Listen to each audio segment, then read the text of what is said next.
Mateus capítulo 28 é o endereço da palavra de Deus para você e para mim. Mateus capítulo 28. Vamos colocar em pé, em nome de Jesus, e graças a Deus. Hoje é um dia maravilhoso para nós, que aliás é todo dia, né? Hoje celebra a Páscoa, mas a verdadeira Páscoa não se celebra com chocolate e nem com coelho. A verdadeira Páscoa foi derramada na cruz, o sangue. Não é chocolate, é sangue. Jesus é a verdadeira Páscoa. Amém. E ao terceiro dia, ele ressuscitou. Mateus capítulo 28, versículo 1 ao 8, diz assim: No findar do sábado, ao entrar o primeiro dia da semana, Maria Madalena e a outra Maria foram ver o sepulcro. E eis que houve um grande terremoto, porque um anjo do Senhor desceu do céu. Chegou-se, removeu a pedra e assentou-se sobre ela. O seu aspecto era como um relâmpago, e a sua veste alva como a neve. E os guardas tremeram, espavoridos, e ficaram como se estivessem mortos. Mas o anjo, dirigindo-se às mulheres, disse: Não temais, porque seis que buscais Jesus, que foi crucificado. Ele não está aqui, ressuscitou, como tinha dito. Vinde ver onde ele jazia. Ide, pois, depressa e dizei aos seus discípulos que ele ressuscitou dos mortos. E vai adiante de vós para a Galileia, ali o vereis. É como vos digo. E retirando-se elas apressadamente do sepulcro, tomadas de medo e grande alegria, correram a anunciá-lo aos discípulos. Amém? Amém. Vamos fechar nossos olhos, vamos pedir a Deus a direção da palavra. Senhor, colocamos, ó Deus, a nossa vida mais uma vez neste momento, na Tua presença. Essa palavra é uma palavra direcionada, é uma palavra que vai falar da ressurreição, para que nós possamos entender que o Senhor vive, que o Senhor continua fazendo os milagres e em breve vai voltar. Essa é a nossa oração nesta noite. Em nome de Jesus, amém. E graças a Deus. Podemos assentar. Em nome de Jesus. Todo cristão tem esse entendimento sobre essa verdadeira Páscoa. E aonde se originou esse evento? Esse evento se originou lá em Êxodo, quando Deus deu ordem a Moisés, dizendo: Moisés, vocês vão sair do Egito com mão forte e braço estendido. E na última praga que Deus enviou, ele disse que todos os primogênitos que não tivessem na cobertura do sangue do cordeiro morreriam. E Moisés recebeu a incumbência. E ali a história diz que ele pegou esses animais, cada um com a sua família, matou o animal e pegou o sangue e colocou nas vergas das portas, simbolizando uma proteção. Essa é a proteção que era um sinal que Deus enviaria um anjo. E esse anjo, olhando o sangue desse animal nas portas das casas dos israelitas, o anjo não entraria ali, porque esse anjo ele estava incumbido de trazer a morte aos primogênitos. Então Moisés, ele fala para todo o povo Israel e disse: olha, Deus deu uma ordem, que é necessário que nós pegamos um cordeiro, um animal, vamos sacrificar, vamos cozinhar ele, nós vamos retirar o sangue, e esse sangue será colocado nos vergões das portas, nos cantos das portas. E o anjo enviado da parte de Deus vai vir por todo Israel, por todo o Egito. Se a casa que não tiver o sangue do cordeiro, ele tem a autorização para entrar e exterminar. Todo Israel sabia. Todo Israel estava então alerta. Então cada um deles, as famílias deles, cada um obedeceram a voz de Moisés. Obedecer a voz de Deus é algo fundamental para nós, porque é proteção.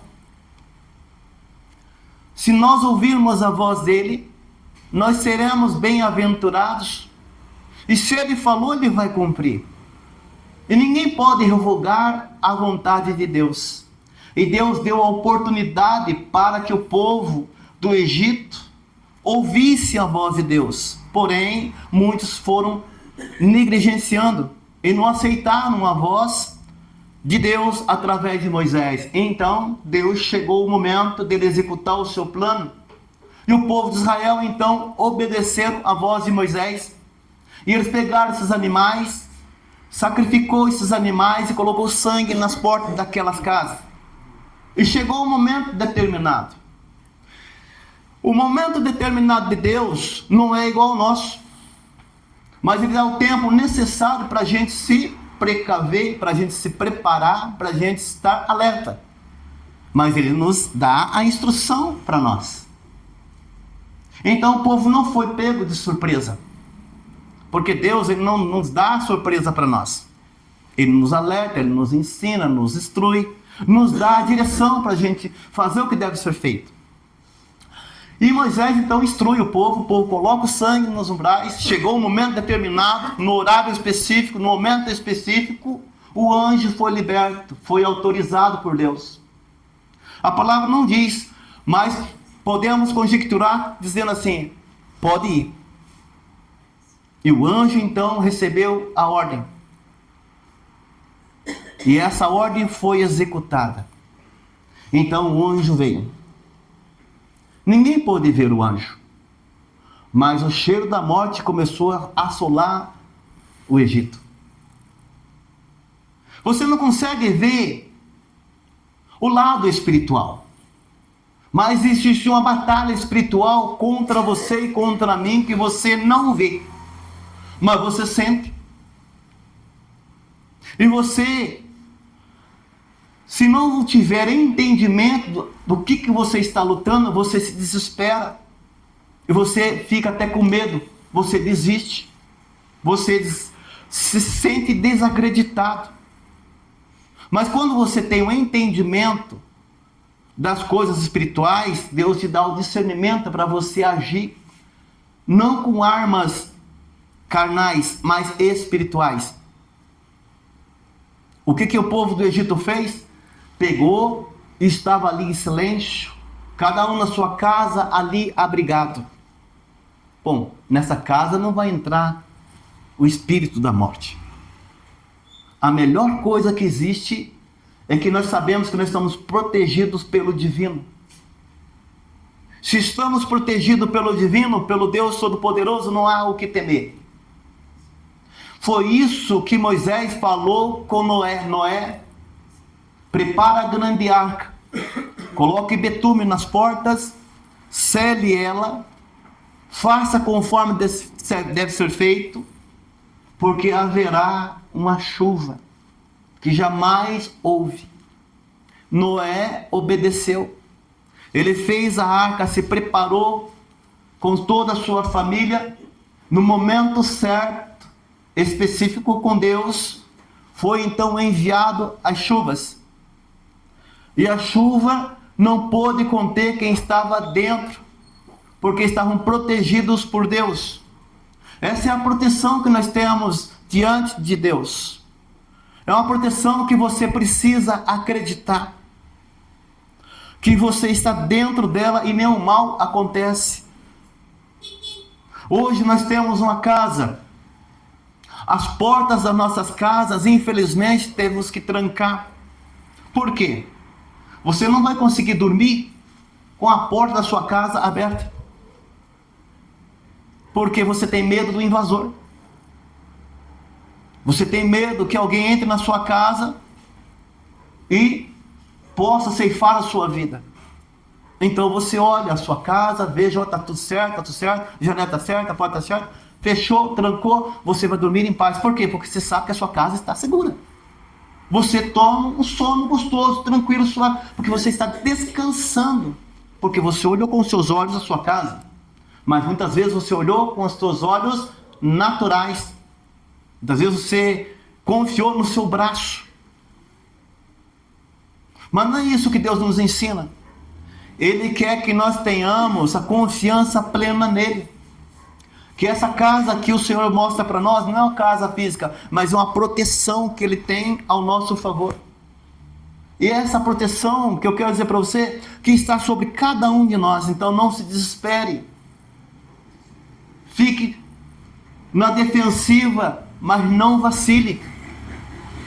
Fique abrigado, porque muitas vezes você vai ouvir brigas, discussões, contendas por lado de fora do seu aprisco. Mas fica ali em comunhão com o Espírito Santo, porque Ele está ali te guardando e te protegendo. O anjo do Senhor passou por aquela cidade, por aquele território. Quando chegou na porta da casa dos israelitas, o anjo veio para... Aqui eu não posso entrar, porque está marcado com o sangue do cordeiro. Se tem o sangue do cordeiro, ali eu não tenho autoridade para passar. O sangue do cordeiro é que ele nos protege contra as ciladas do diabo. Que sangue é esse? Qual é esse sangue que nos guarda e nos protege contra o nosso adversário? Esse sangue é o sangue que foi derramado na cruz do Calvário. No passado, os anjos vieram, seguraram, não pôde entrar dentro daquelas casas. Mas infelizmente, aquelas outras que não colocaram nos seus umbrais o sangue do cordeiro, então o anjo tinha autoridade para entrar. E quando ele entrou naquela casa que não tinha o sangue do cordeiro, infelizmente houve gritos, choros e lamentos dentro do território egípcio. E todo o homem, ou seja, o primogênito, morreram. Houve lamento, choro, tristeza. Até o filho do faraó não foi poupado, morreu. Mas o que aconteceu com o povo de Israel? Ninguém morreu. E muitos quiseram ficar abrigados debaixo do sangue daquele cordeiro. E o povo saiu do Egito. Isso é a Páscoa que celebra a saída do Egito. Alguém morreu para que outro pudesse viver. Era um animal que não podia pagar pecados por ninguém. Esse sacrifício que foi feito lá atrás, ele remete a 2000 anos depois, ou seja, 2000 anos atrás para nós. Foi quando este cordeiro pascual, que se sacrificou, se entregou para ser morto em nosso lugar. E esse sangue que nos purifica do pecado, ele nos dá a oportunidade de estarmos com Deus. E essa é a proteção que Ele nos dá, é a garantia de que nós estamos numa batalha.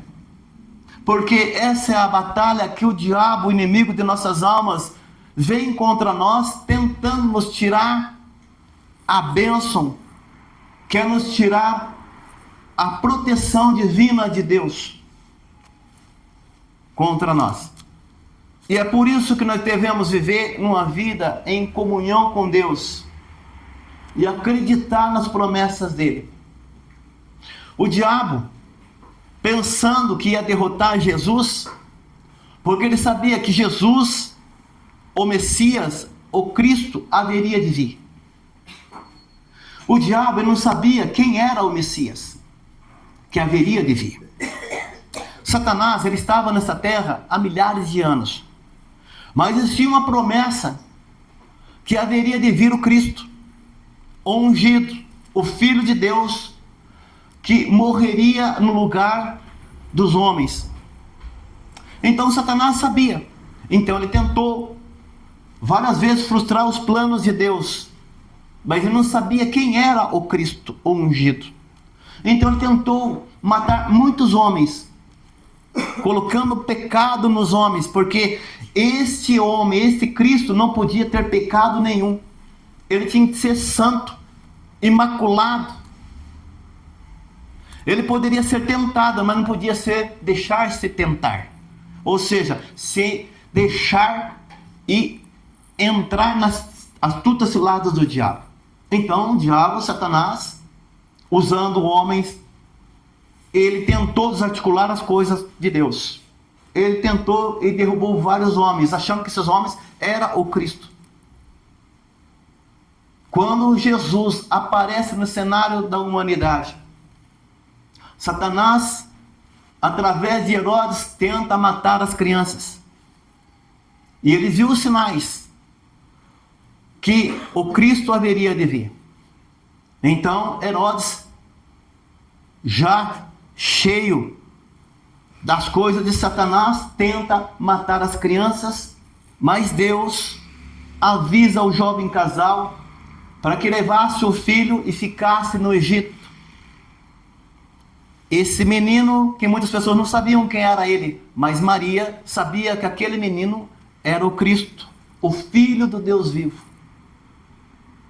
Então Deus deu ordem para que o casal levasse essa criança e ficasse no Egito até um certo tempo. E essa criança ficou no Egito. Houve um tempo que Herodes morre e Deus fala assim: agora é hora dele retornar. Então Jesus, o menino chamado Jesus, juntamente com Maria e o seu pai José, retorna novamente, mas fica na Galileia. Eles ficaram na Galileia até um certo tempo. E ali as pessoas começaram a ver os milagres que esse homem fez. Aos 30 anos de idade ele começa a fazer os milagres, as maravilhas. As pessoas ficaram olhando para este homem. Falou: esse aí é um profeta, esse é um homem de Deus. Ele faz milagres, ele faz maravilhas. O que Satanás faz? Opa, estou atento a ele. Tudo que ele faz, tem algo que está acontecendo. E procurou encontrar alguma falha nele. Quando ele entrou nas águas, foi levado ao deserto e ficou 40 dias no deserto. E Satanás tentou, de alguma maneira ou outra, destruir os planos de Deus. E ele deu de cara com Cristo. E é por isso que quando Jesus, um breve tempo, Jesus entra numa cidade, num lugar chamado Gadara.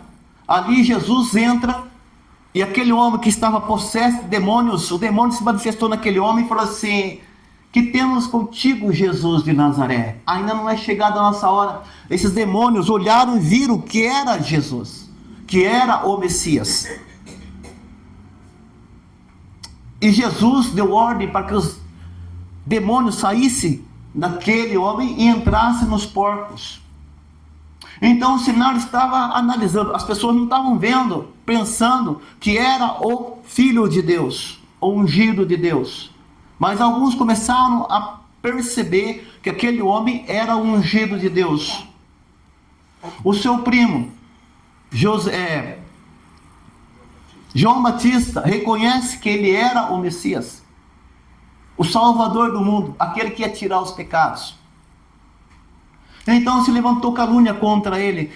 Satanás utiliza dos líderes religiosos para tentar tirar Jesus de cena e tentaram fazer de várias maneiras para que Jesus saísse do cenário. Mas não era o momento, não era a hora.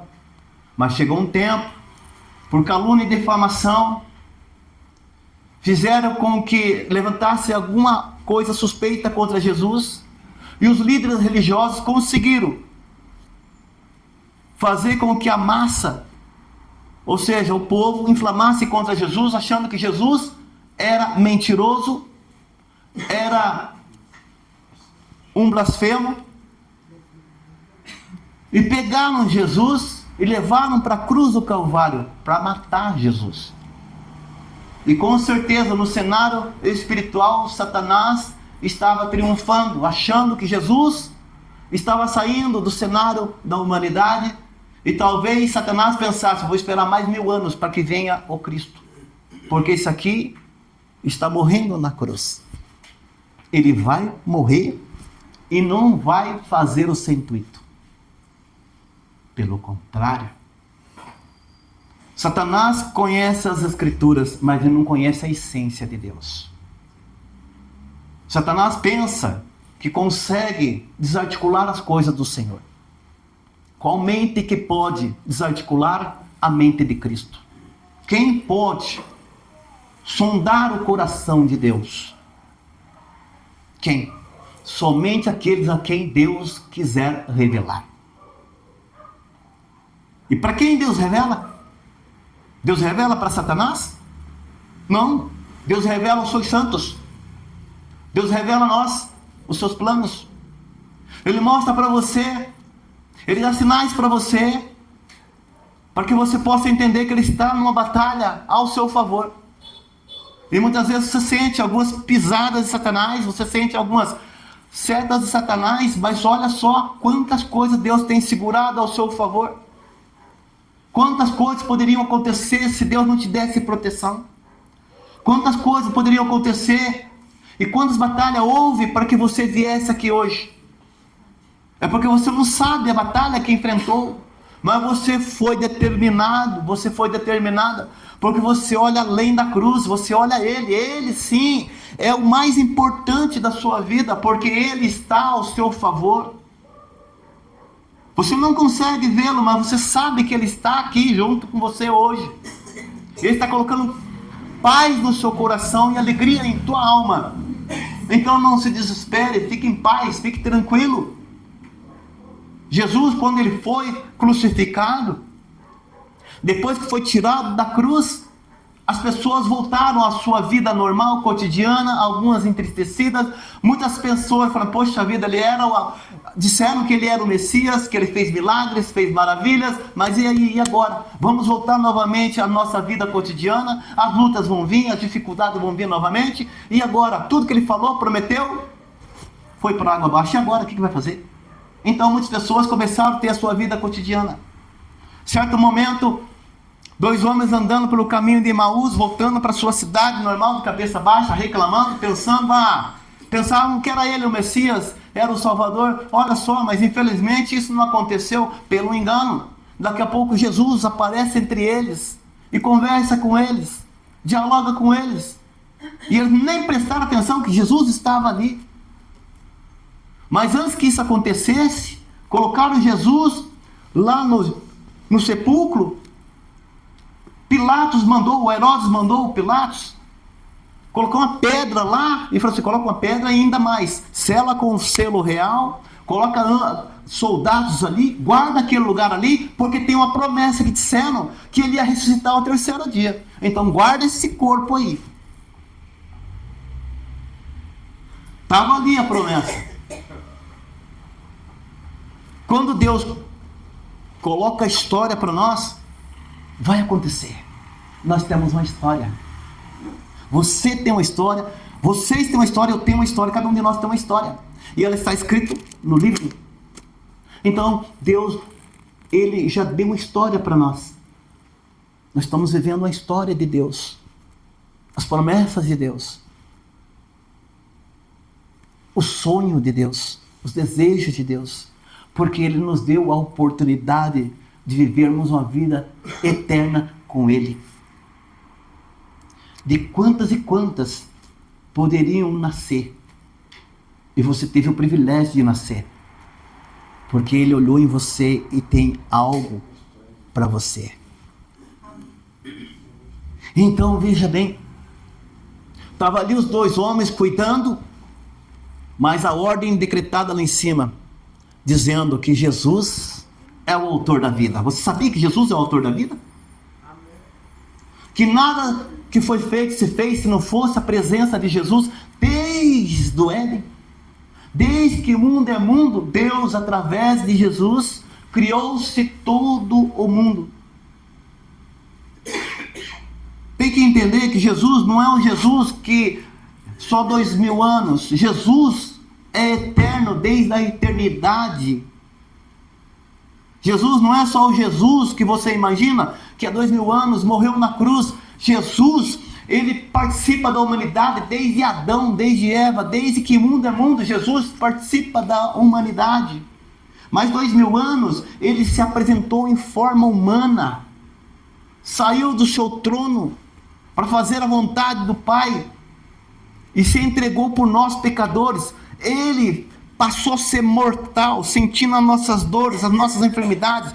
Ele sentiu o que você sente hoje, as suas lágrimas. Jesus chorou. Jesus se entristeceu. Jesus se compadeceu. Jesus se entregou. Porque ele sabe o que é padecer, mas ele foi fiel a cumprir os planos para a nossa vida. A nossa redenção estava marcada nele desde o início da humanidade. Então como que ele poderia morrer? Ele morreu ao terceiro dia, sim, mas a vida estava nele. Nós vivemos porque ele vive. Nós estamos aqui porque ele vive, ele reina. Isso que você tem que entender, que ele precisa ser Senhor da sua vida completa, porque sem ele você não estaria aqui. E o que acontece? Houve-se um tremor, Deus enviou o anjo, e os anjos vieram, houve um chacoalhar, houve uma claridade ali. Aqueles dois homens que estavam cuidando do sepulcro ficaram com medo, entraram em desespero, bateram em retirada e anunciaram o que eles viram. Falaram: olha, houve um grande terremoto, houve algo ali terrível, e olha, o corpo já não está mais lá. Você não vai encontrar na escritura. Mas os homens de autoridade ficaram sabendo. O que eles fizeram? Pagaram para os dois homens para mentirem que Jesus foi capturado, o corpo foi capturado pelos seus discípulos. Houve ali a mentira de que Jesus não havia ressuscitado, mas que roubaram o corpo de Jesus. Esses dois homens receberam recompensa e saíram anunciando a mentira, que até o dia de hoje muitos ainda continuam mentindo, achando que Jesus não ressuscitou. Mas não tem problema. Quando as mulheres vão para aquele sepulcro e chega ali para ver, no primeiro dia da semana, no domingo, vão lá para colocar um incenso no corpo, um perfume, porque ele seria preparado. Foi preparado 3 dias depois, porque houve pressa. Foi tirado Jesus da cruz, porque já era inclinado o sábado. Então, na segunda-feira, eles foram lá, e essas mulheres chegaram lá, não estava mais Jesus ali, elas ficaram perplexas, começaram a chorar e falei: cadê Jesus? Cadê Jesus? E o anjo veio então para confortar ela. Falei: o que você procura aqui? Ele ressuscitou. Vá lá e avisa os seus. E elas saíram correndo, ou saíram para anunciar. Quando chega e fala para os seus discípulos, os discípulos ouviram e foram correndo até o sepulcro. Chegaram lá, o sepulcro estava aberto. Mas eles ficaram maravilhados, porque deixou ali Deus, Jesus deixou um sinal para eles, dizendo que ele havia ressuscitado. E eles então com os olhos viram um sinal que Jesus deixou ali, e eles voltaram maravilhados para casa. Quando chegam em casa, Jesus foi e chegou até aquele lugar, até aquela casa, depois e se apresentou a eles, dizendo: paz seja com todos, e trazendo a eles a alegria de que ele havia ressuscitado. Muitas pessoas hoje não têm essa fé, e é por isso que muitas oram sem crer. Se você entende que Jesus, ele participou de todas essas coisas, ele morreu e ressuscitou, é exatamente para te dar uma vida e vida em abundância. E hoje você tem que entender que Ele já ressuscitou. Quando Ele ressuscitou, se apresentou entre os seus discípulos, andou por essa terra alguns dias, mas depois Ele foi assunto aos céus. Mais de 500 pessoas viram Jesus subindo. E 2 varões ficaram ali junto, 2 anjos ali junto. E alguns olharam assim: varões galileus, por que estáis olhando para o céu? Porque estavam vendo Jesus subindo. Eis que o mesmo que subiu brevemente vai voltar. Então essa é a promessa que Deus diz, que brevemente Jesus vai voltar. Estamos esperando Ele há mais de 2000 anos. Mas o que é 1000 anos para Deus? É um dia. A nossa esperança é que Ele vai vir, e essa é a certeza. Você tem que ter a certeza que Ele virá e não tardará. Mas Ele precisou cumprir. Sabe por que ainda não veio? Porque existem pessoas ainda para agregarem ainda o cenário, ou agregarem ainda os santos que estão para ser completos. Ainda existem muitas pessoas que precisam aceitar Ele como Senhor e Salvador. Ainda há muitas pessoas que não conhecem quem é Cristo. Ainda há pessoas que ainda precisam conhecer a salvação. Tem pessoas que não sabem o que é salvação. E a salvação é uma salvação gratuita. Você não compra a salvação. A salvação, ela foi alcançada na cruz do Calvário, mas é necessário você aceitar o sacrifício que Ele fez há 2000 anos atrás. Sem esse sacrifício você não pode.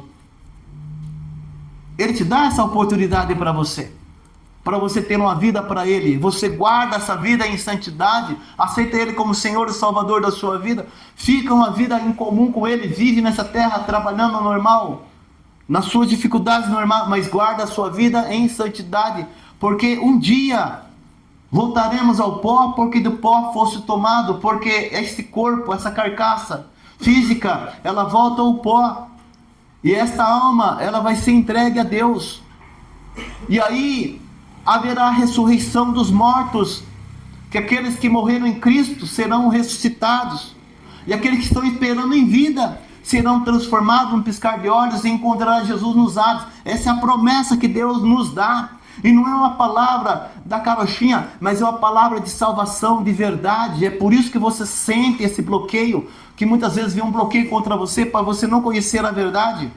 Por isso que a palavra de Deus diz assim: conhecereis a verdade, e a verdade vos libertará. E quando ela te liberta, você vai entender: poxa, eu quero essa vida para Deus. E é por isso que Ele trabalha em nosso caráter, na nossa dignidade, nos nossos pensamentos, para que nós possamos viver uma vida em santidade para Ele, como pequenos cristos, perfeitos somente em Jesus. Mas nós buscamos a perfeição em santidade, mas nós não conseguimos comprar a salvação. Não adianta fazermos boas obras, achar que nós estamos merecendo uma salvação. Não, isso é um dom gratuito, é Deus que nos dá de presente.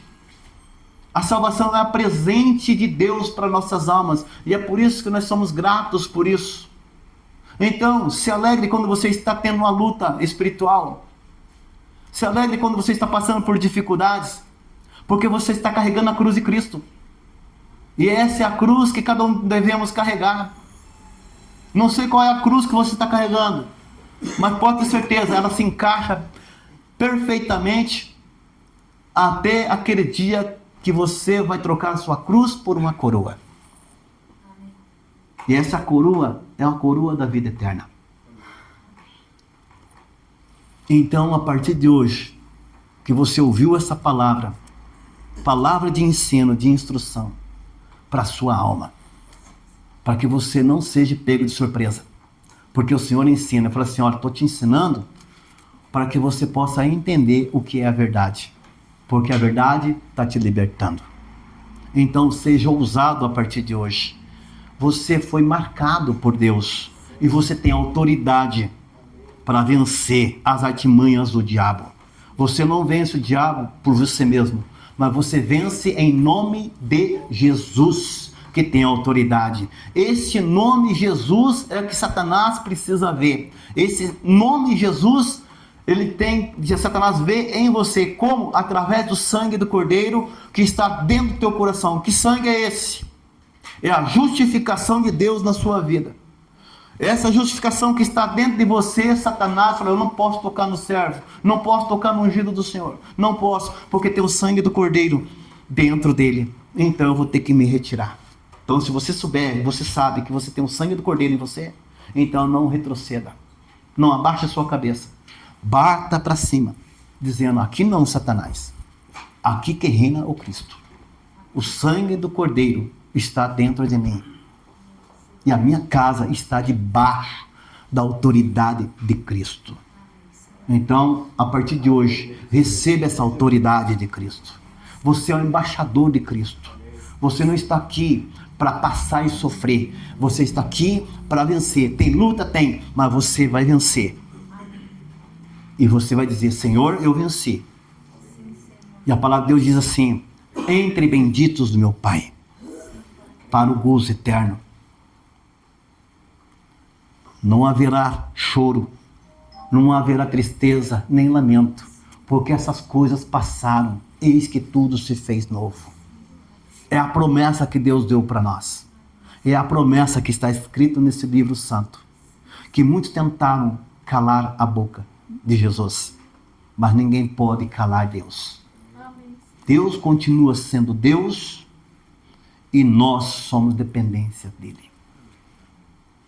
Que o Senhor, Deus Todo-Poderoso, continue abençoando a nossa casa, a nossa família e o nosso lar, a nossa mente e a nossa integridade, em todo o nosso aspecto. Sejamos santos, pois santo Ele é.